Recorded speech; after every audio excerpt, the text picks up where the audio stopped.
Hello everyone, welcome to another revising live stream. We're going to be working on chapter 6 of the same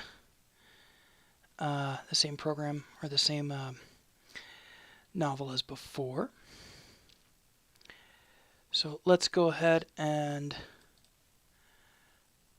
get started on that, shall we? Alright, so here we go. Chapter 6. Oh, actually, you know what? I'm really bad at actually, what's the term? Putting my stuff out there, I guess. Let me quickly grab the URL, and then I will go put it out into the wild. Public, live streaming,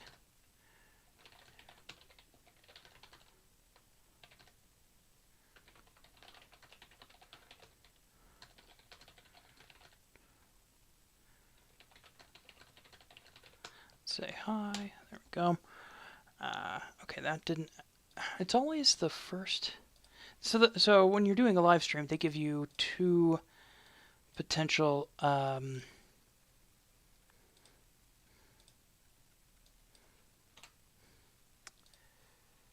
what do you call it? Two potential links that you can send. It never seems to work well. I've never had success with that. So let me quickly grab the link just on normal YouTube, rather than through the back-end system, and then we'll send this out into the multiverse.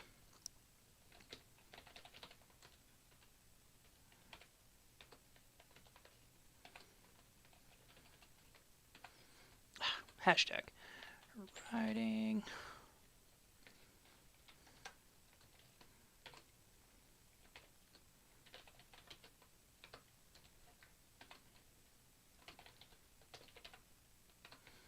Gamelet. There we go. All right, let me just copy that. Sorry, everybody. This usually takes just the first few seconds of the whole thing. So just give me a moment. Just All right, let's go share to page. This page. Go to original post. Boom. All right. Share to group.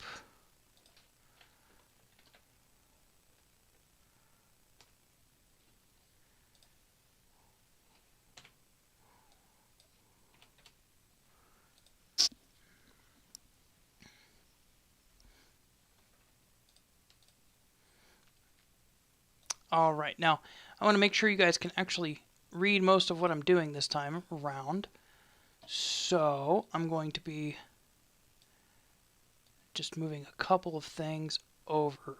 There we go. So you guys can actually see the words we're working on.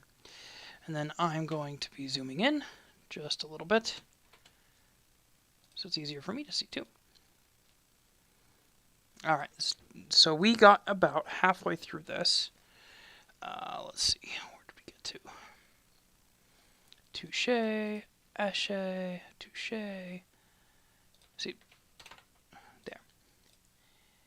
Castle, I think we were around here. Yeah, we're about two and a half pages into it. All right, as usual, I'm just going to be reading through it and rewriting some things to make it just working on flow. If I find something interesting as we're going, or I kind of recognize something that I've learned while on my own author journey, I'll point it out. Hopefully that becomes helpful to you, the viewer. So, okay. Let's see. Lan put up a hand, stopping her from turning and leaving. Okay, that's a weird way. Okay, let me read up a little bit. Well, she made it to their table. without pause. Maybe we were a little higher than that. You hear a dog barking outside. I apologize for that. There's really nothing I can do about that. I live in townhomes, so what are you going to do? Masha groaned. You sound like your first year. See, he always does this. Everybody has their own little annoying tics. Like mine is I always double click on stuff and highlight them for no reason. My co-author's thing is he always puts apostrophe, not apostrophe, always puts, my brain stopped working. What are they called? These things. Not apostrophes. Is that an apostrophe? Whatever, the little dangly thing. Instead of a period like you should. Alright, or at least in certain places. It's a little tick, right? You just hit the wrong button, whatever it is. So, Masha groaned. You sound like first-year poli-sci students who just got done watching You sound like A. That was my bad. I sound like a first-year poli-sci student who just got done watching season 1 of Game of Thrones.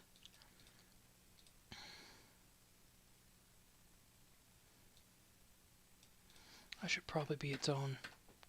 Everyone chuckled, except for not everyone chuckled around the table. I don't know. We'll probably again. This is not me editing. This is me revising. This is taking it from raw and putting it into what I call the working draft or the first draft. I do this with my own writing. Right, my own writing is way worse than this when I get done with the first draft. I mean, way, way worse than this. My co-author on this one he turns in very clean rough drafts. Or not even, very first rough drafts, basically. Yeah. Anyway, let's keep going. Around the table chuckled. Touché, Aché, touché. Lan leaned. See, sometimes you can just get rid of... I've mentioned this last time, but sometimes you can just get rid of sed tags by adding in an action. Lan leaned back into his chair, sipping his drink in a way that reminded Gwen of one of the characters from that show. See,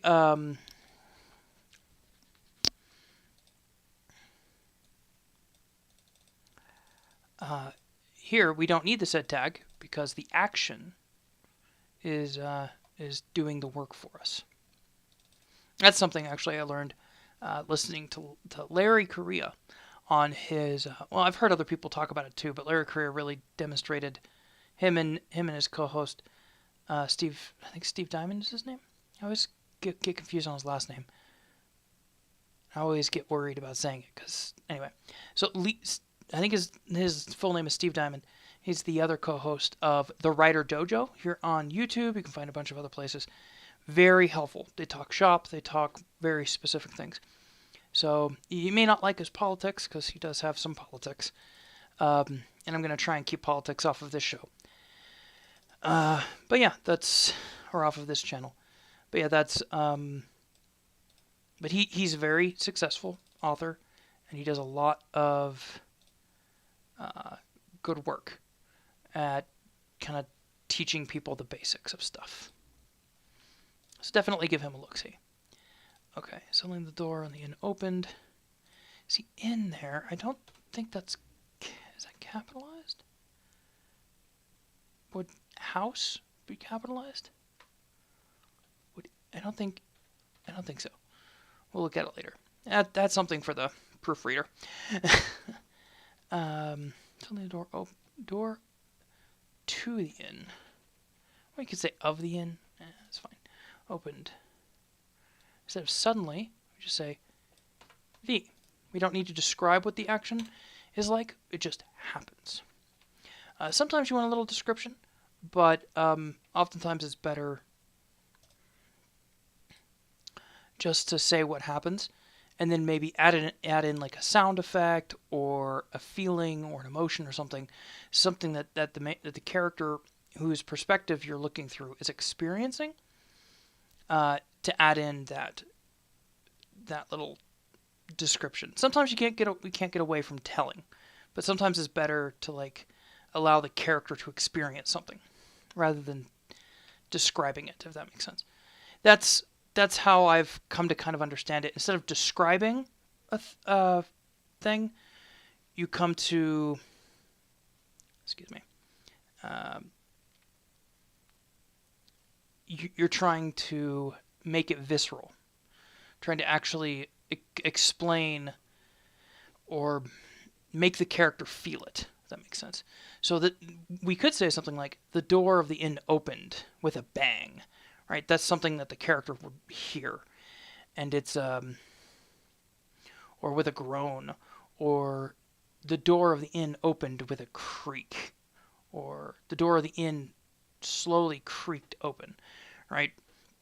You add in something visceral, something sensory, to make it more punchy and grounded in the scene. I don't think that's necessary here. The door of the inn opened, and Kalhara entered.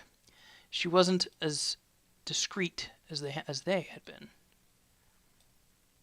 They weren't being very discreet, so opened with a bang.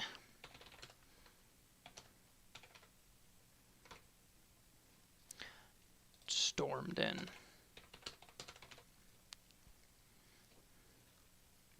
She wasn't as discreet. We don't actually need that because it's a bit.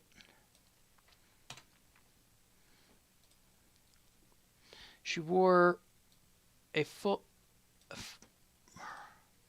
She wore a uniform.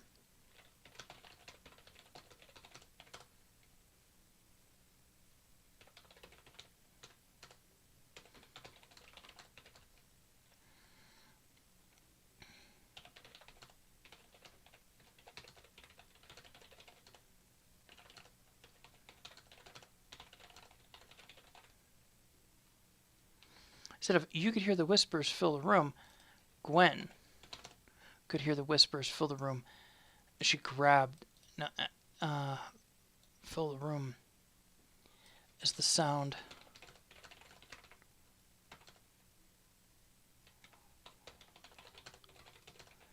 died away. You see, you just add in that kind of visceral aspect, or the sensory aspect. Instead of saying you, right? That's almost like saying you, the reader, would be able to tell.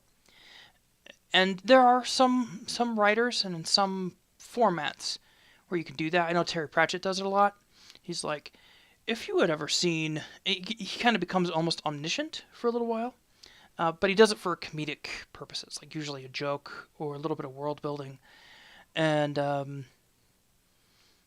yeah, so it's like this person was a tourist, the first tourist that this city had ever seen before. He wore gold, or he gave away gold, and just kind of goes on and on like that, right? So it's almost like a storyteller sitting down and telling a story, rather than being a flow from a character's perspective. So it's just different writing styles. And in this one, we're trying to have that more over-the-shoulder camera right here kind of feel. That's what we're going for with this book. You could hear the whispers fill the room as the sound of the door opening died away. Without a pause, she made it to their table. Without pausing,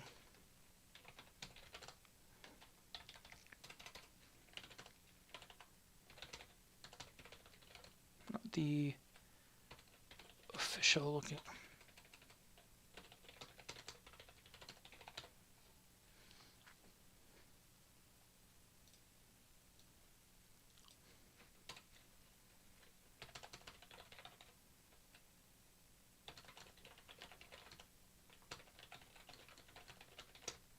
See, that's descriptive, but it's something Gwen would have noticed. So a grimace of irritation plastered on her face. And if we ever want to say, okay, maybe she wasn't actually feeling irritation, that was Gwen. So this is kind of an interesting thing. So you could say, do something like, Gwen thinks that she was irritated.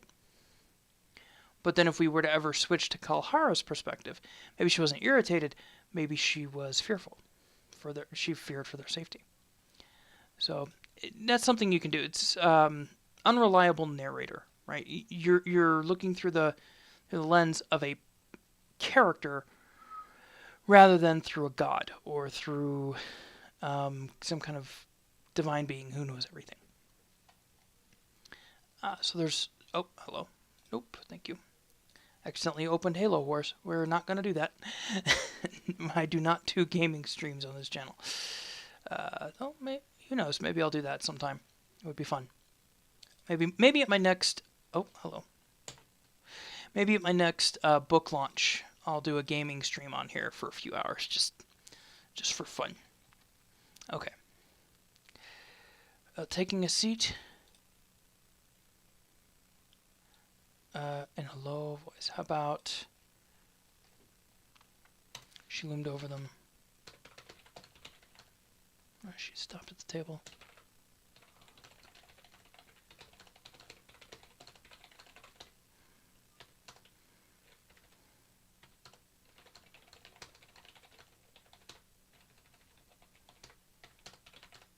Not Gwen. Gwen. With a G, not a Q. Come on, Aaron.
Okay, we'll do this.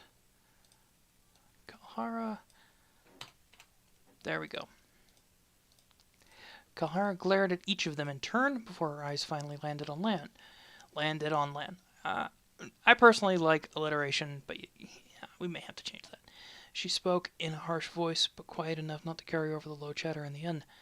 A lord doesn't casually send all his house servants home for the day.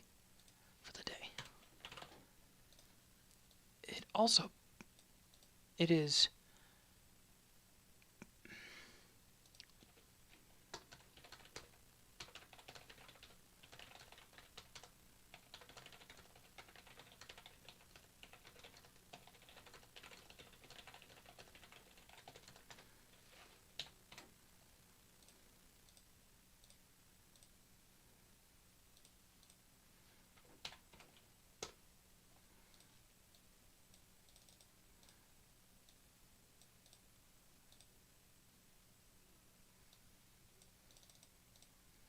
There is business to attend to.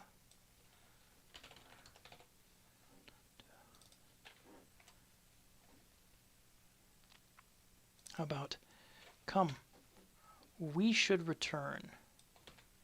Should return to the castle. There is business to attend to. Okay, see, we want her to sound harsh, but more like a, how do I put it? I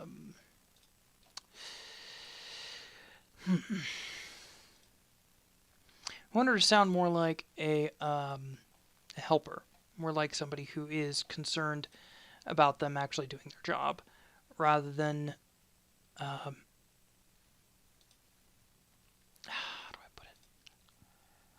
Rather than a harpy? I don't know. That's not really a kind way of putting it, but how do I? Here we go. I'll say this. She sounded pretty abrasive there. So I was just trying to change it a little bit to make it so it's more like she's trying to teach them while scolding them, rather than it just being scolding and then demanding of people who are now the rightful lords and ladies of this land. So, put a hand up. How about land raised? How about land leaned towards her?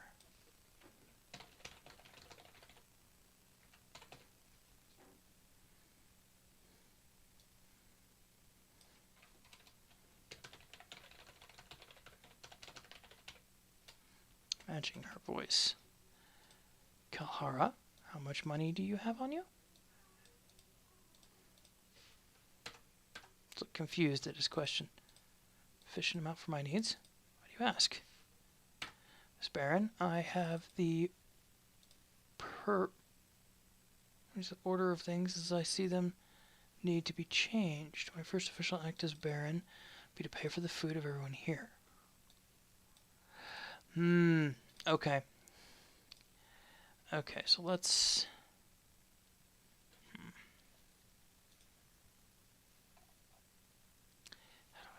Let's see.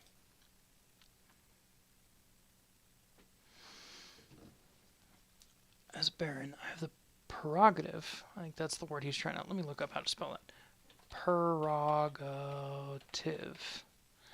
I spelled it wrong. Prerogative? Am I saying it wrong? Prerogative. I thought it was just prerogative, not prerogative. Hold on, I'm gonna play this from Google. Prerogative. Yeah, it said correctly. Prerogative. But it's spelled so weird. That's the correct spelling. It just looks so wrong to me. Well, whatever. All right, moving on. I have the prerogative to send my staff home. We'll do this. To send my staff...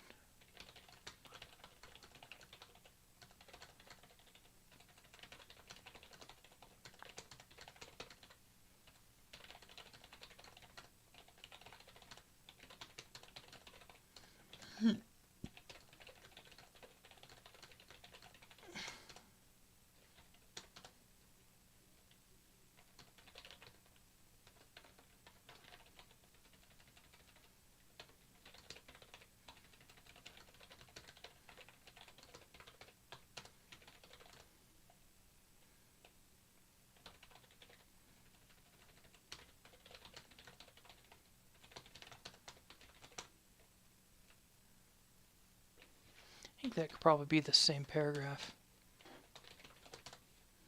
That way we know who's speaking. Oh. Good. Glad I guessed right.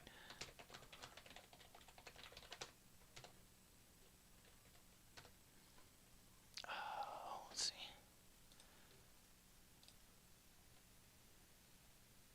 Cool.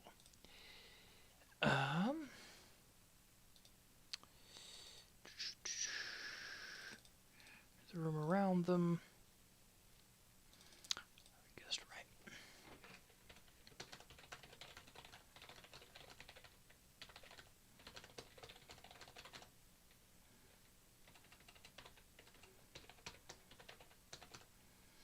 Tara's frown deepened. Deepened. I can spell things.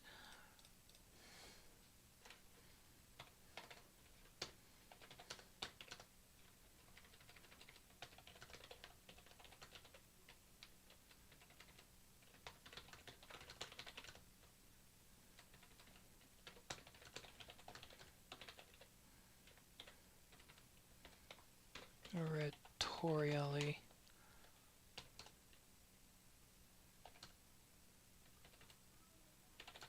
The grin. He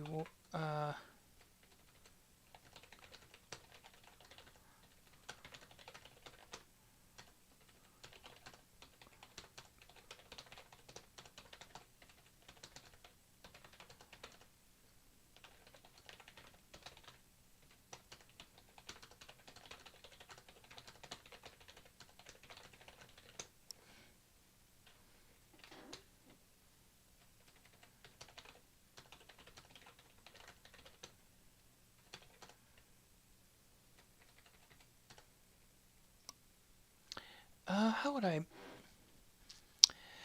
Okay, so this is a good opportunity for a little bit of character development between in their relationship, just a little bit here, between Lan and Gwen, the main character, or at least the POV character for this book. And I'm just trying to think how I want that to develop here. Lan leaned in conspiratorially. A grin plastered on his face that Gwen recognized. He's going to cause trouble. How about Gwen stopped herself? Gwen fought the urge to stop him. There we go. That's a good one. Fought the urge to stop him.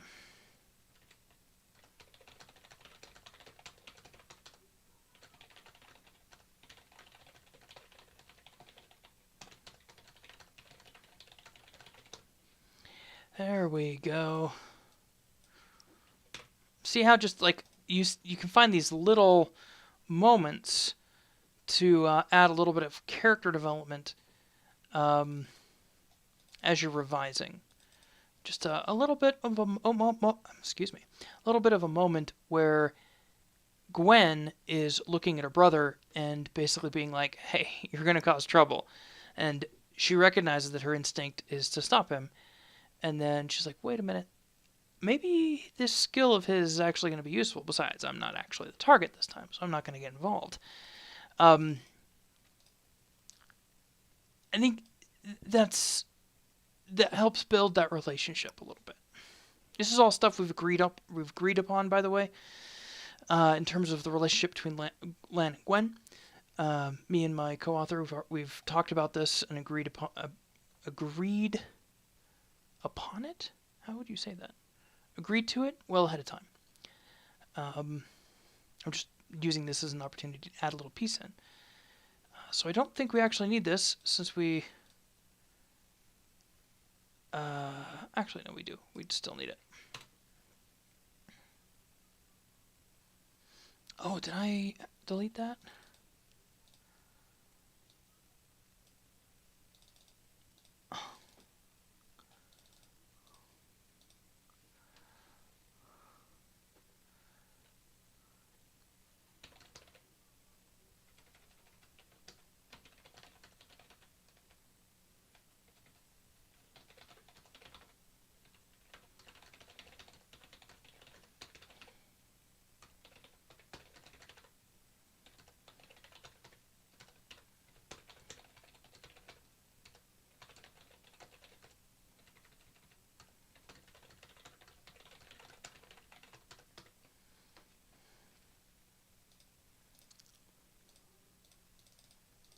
He's just being a bit of a jerk here, but he's not going to steal from her, but that's the...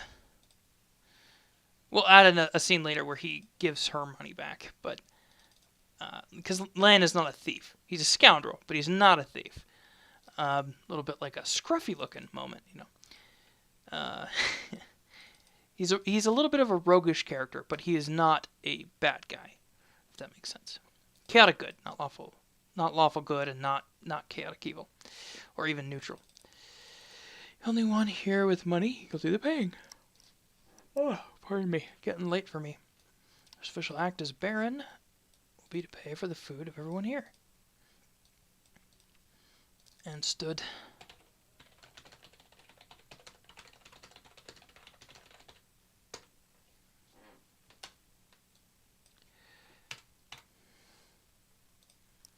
Not stop. And stood. There we go.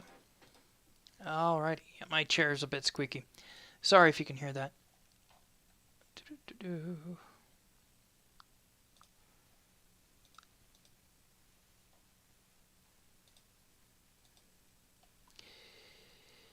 Alright, let's see. We're on page 3. Since you're the only one here with money, you'll do the paying. Lan leaned back and raised his voice above the chatter. My first official act as Baron will pay for the food of everyone here. Pay for the drinks and food. Everyone here.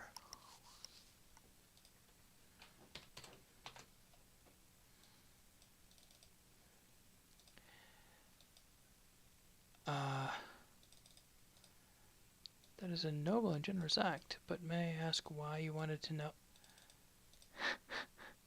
Okay, that's pretty funny.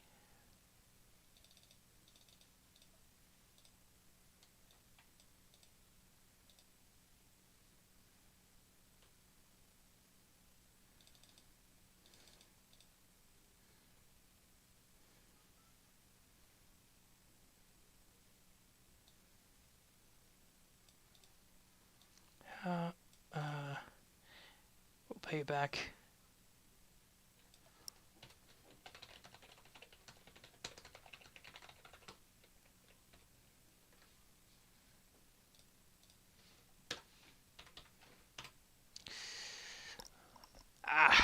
There goes my neck. Yeah, can't get it right here. Little knot. My dog kept me up all night pretty much last night and just kept. Anyway. Alright, well, let's take a look here. Okay, Kalara stood. Dang it, I hate it when it. How about Kalara?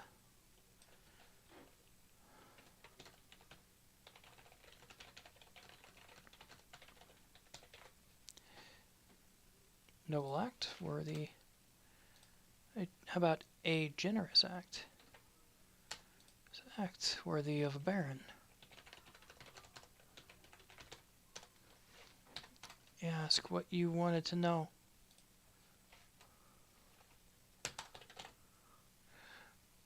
Ah. You want me to pay? I see.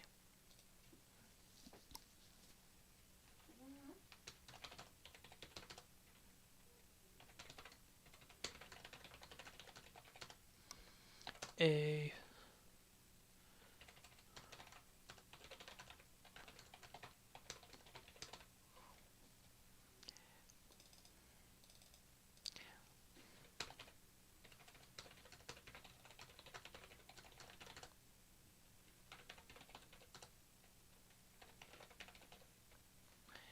small crowd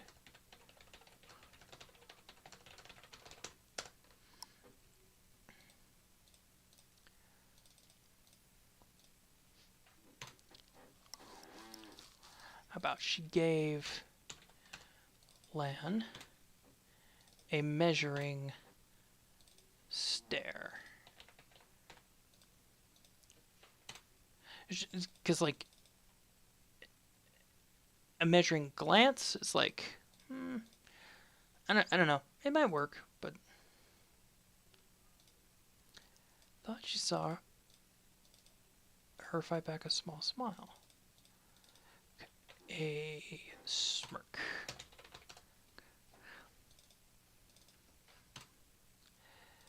Lowered her voice. Lowered his voice. There we go. Alright. So basically, what I've done with this section so far, and it's a relatively small section, but there's a lot of things that are happening here. A lot of moving parts, a lot of character interaction, and a lot of good character development opportunities that I think we've taken some advantage of. We kind of see that Kalhara is responsible and studious. We see that Lan is a gregarious type.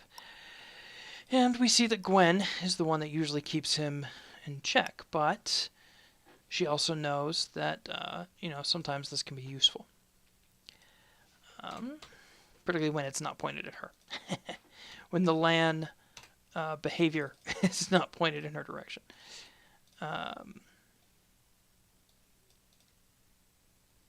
I will do as you ask, because you are new to this, and you are the Baron. And out of respect,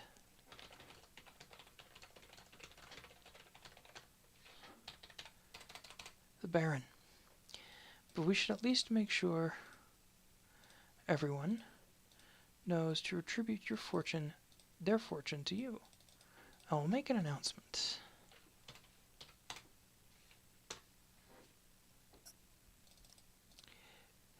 You're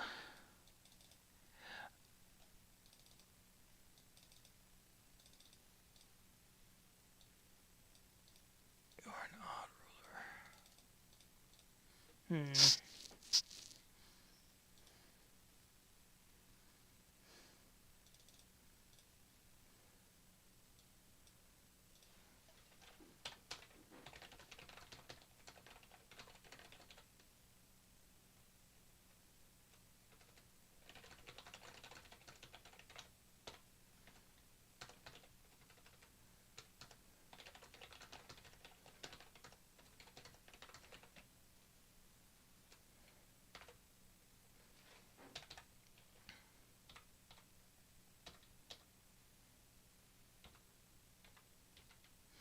Well, it doesn't really... I'm going to have to talk to him about this part, so let me make a note here. Well, sisters, do you remember what I said? I do or got rich?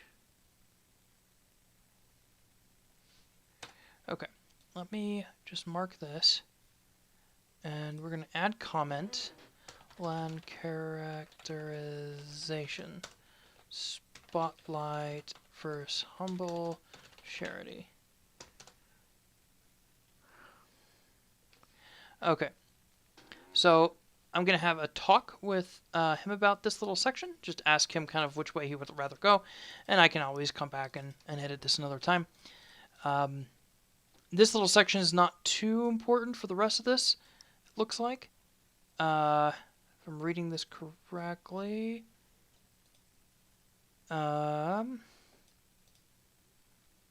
Mr. Charity. Hold our eyes. Can we go now, Mr. Charity?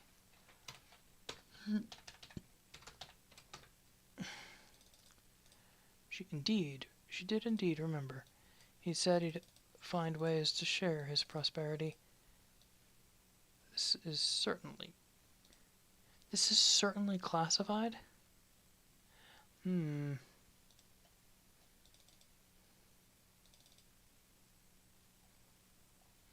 Yeah, I think before I go any further, I'm going to need to have a chat with him about this section. So I think I know where he's going with it. But I'm not quite sure, and I don't want to be just changing things, because he has the whole rest of the chapter here.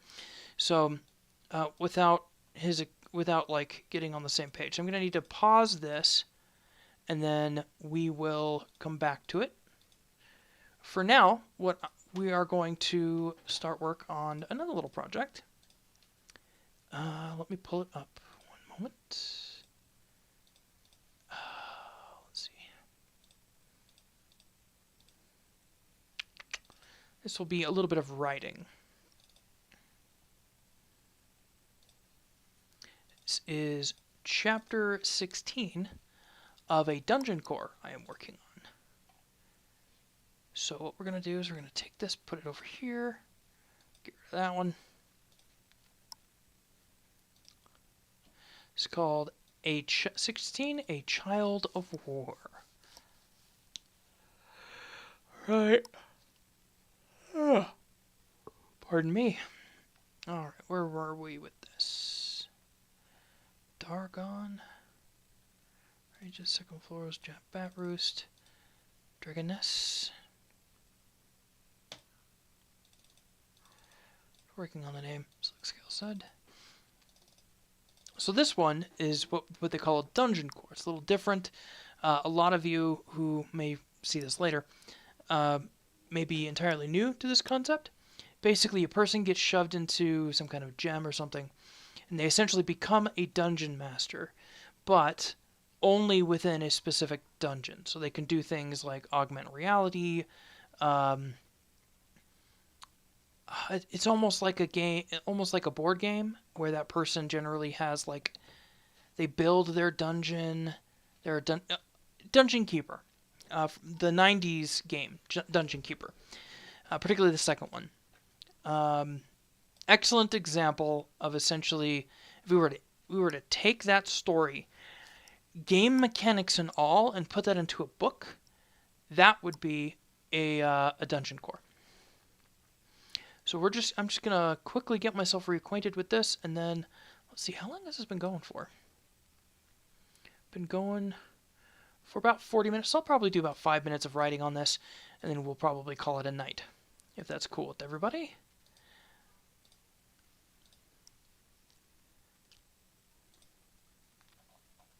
Okay. Belle nodded.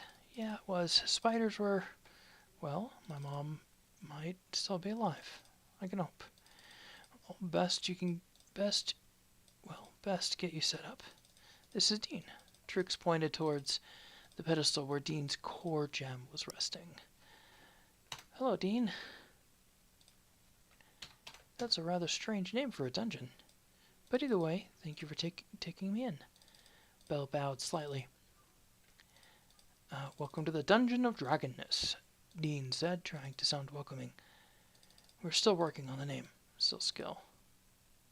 See right here. No, I do the same thing. This is raw, right? So I haven't actually gone through and done any revising or anything. So Dean then went around, introduced everyone. You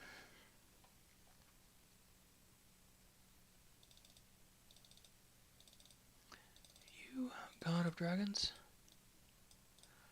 You're the connection. No. Bella Cendrix. Bella Cendrix. But you can call me Belle, if you like. Trix looked the girl up and down, as if praising how much of a threat she'd be. Saw her red-rimmed eyes and the tension in the silver dragon's shoulders. Okay.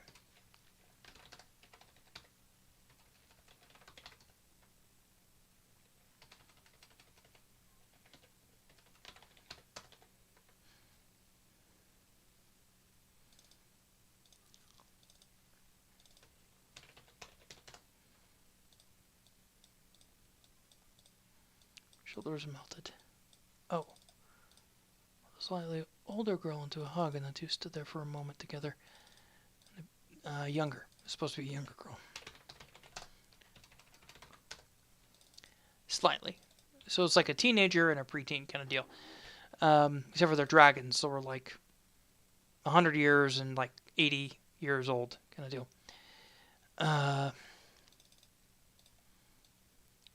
Was spiders.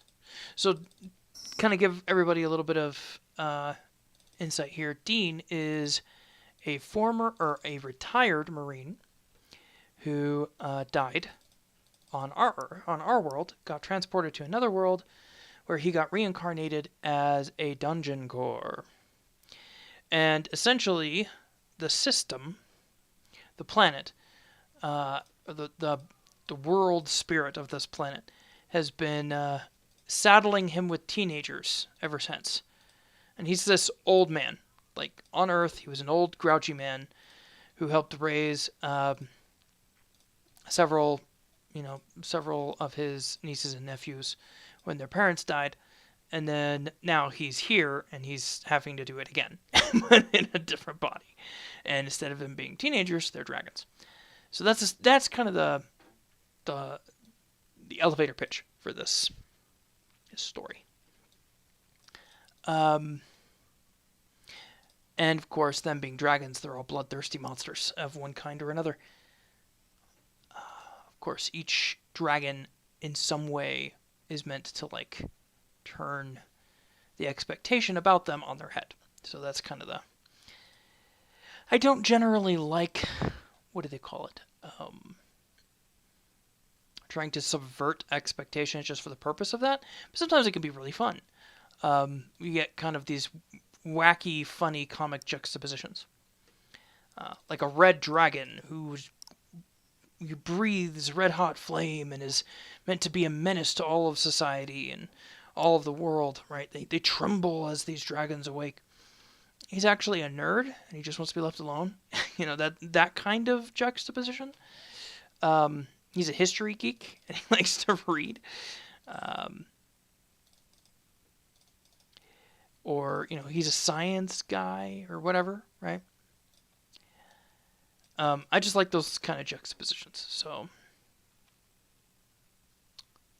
you know, I'm really gonna...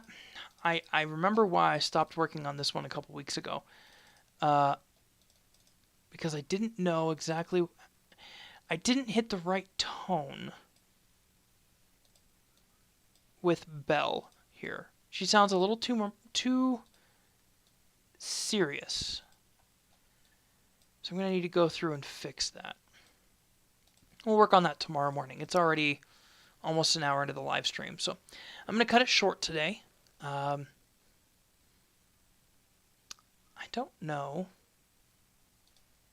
if me hitting stop stream will stop me streaming here, or if I should stop streaming on YouTube first. And either way, I'm just going to hit end stream on YouTube, so I will see you guys later.